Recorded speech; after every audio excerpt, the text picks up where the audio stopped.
اپنی تنخواہیں لاکھوں روپے بڑھا لی ہیں اور کئی 100 گنا بڑھا لی ہیں، وزراء نے اپنی تنخواہ بڑھا لی ہے، اسی طرح وزیر اعلیٰ نے اپنی تنخواہ بڑھا لی ہے، لیکن کبھی ہمارے ملک کے اندر غریب کی تنخواہ، جو چھوٹا اہلکار ہے اس کی تنخواہ، یا ایون جو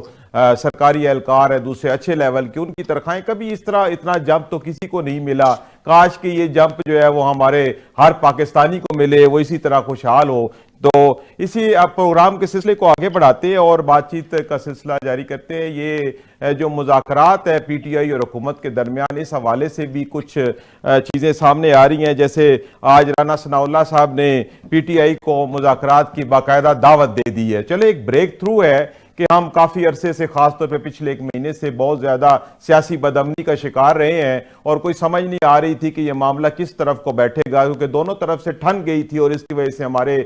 جو سیاسی حالات ہیں وہ بھی بہت دگرگوں ہو گئے تھے، اس کے ساتھ ہمارے معاشی حالات بھی خراب تھے، موٹر ویز بند تھی، پورا ملک بند تھا۔ تو نعیم مصطفیٰ صاحب، ہمارے ملک کے اندر سیاسی ہم آہنگی کتنی ضروری ہے اور یہ جو مذاکرات کا عندیہ دونوں طرف سے دیا گیا ہے، اور آج رانا ثناء اللہ صاحب نے بھی کہا ہے کہ باقاعدہ دعوت ہے، تو آپ کیا دیکھتے ہیں کہ یہ مذاکرات کس طرف کو چلیں گے؟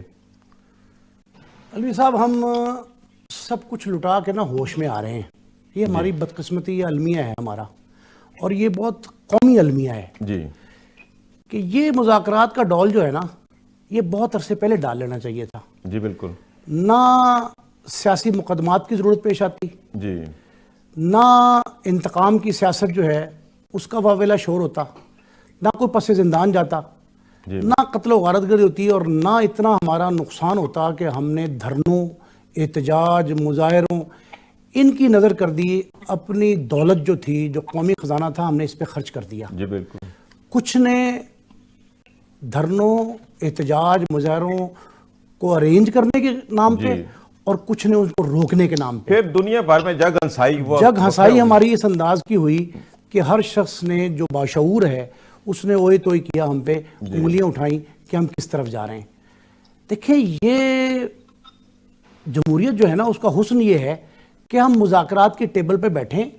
اور اہم قومی امور جو ہے وہ ان فورمز پہ حل کریں، ان پہ ڈیبیٹ وہاں کی جائے جہاں وہ سجتے ہیں۔ جی بالکل، ہم نے پارلیمنٹ کو، اس کی جمہوری حسن کو، ان کو پائمال کیا، پسے پردہ ڈال دیا، جس کا رزلٹ یہ نکلا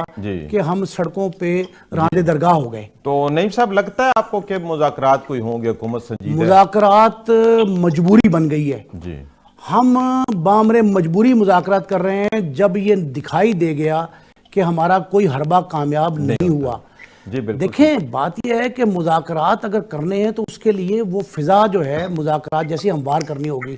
جس طرح ہمارے دوست جو ہیں علی امین گنڈاپور صاحب، وزیر اعلیٰ خیبر پختونخوا، وہ جس طرز کے بیانات دیتے ہیں، یا اور پی ٹی آئی کے دیگر رہنما بھی ہیں، وہ بیانات جو ہیں وہ مذاکرات نہیں، انتشار کو جنم دیتے ہیں۔ اسی طرح حکومتی وزراء کی طرف سے بھی حکومتی وزراء بھی بعض جو ہیں وہ حدود پھلانگ جاتے ہیں۔ اخلاقیات کا دائرہ جو ہے نا، وہ جمہوریت کی بنیاد ہے۔ اگر ہم اس دائرے کو کراس کرتے ہیں اور اس کو اس نہج پہ لے جاتے ہیں جس سے انتشار پھیلتا ہے، دوریاں آتی ہیں، تو اس سے بہتر ہے کہ ہم سیاست چھوڑ دیں، ہم جمہوریت کا نام لینا چھوڑ دیں، ہم اخلاقیات کی بات نہ کریں۔ اصل بات تو یہ ہے کہ آج جو ہم مذاکرات کر رہے ہیں، اس کے آپ پیچھے دیکھیں کہ مذاکرات کی راہ میں رکاوٹ کون کون رہے ہیں۔ آپ یہ دیکھیں کہ مذاکرات سے دور کرنے کی تگودو کون کرتا رہا۔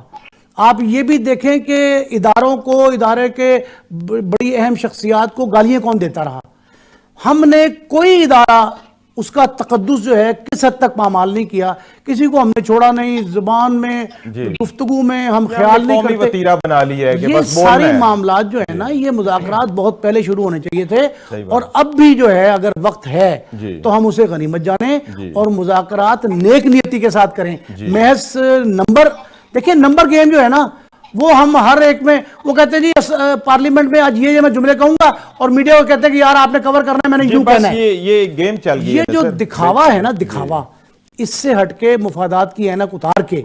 ہم جب کوشش کریں گے نیک نیتی کے ساتھ، تو یہ مذاکرات بارآور بھی ہوں گے اور اس سے مثبت نتائج آئیں گے، لوگ خوش ہوں گے۔ اچھا، اب یہ ہے کہ ہم نے اپنے ہر مخصوص انداز اپنا لیے کہ ٹک ٹاکر وہ ہمارا، جی بالکل، یہ جو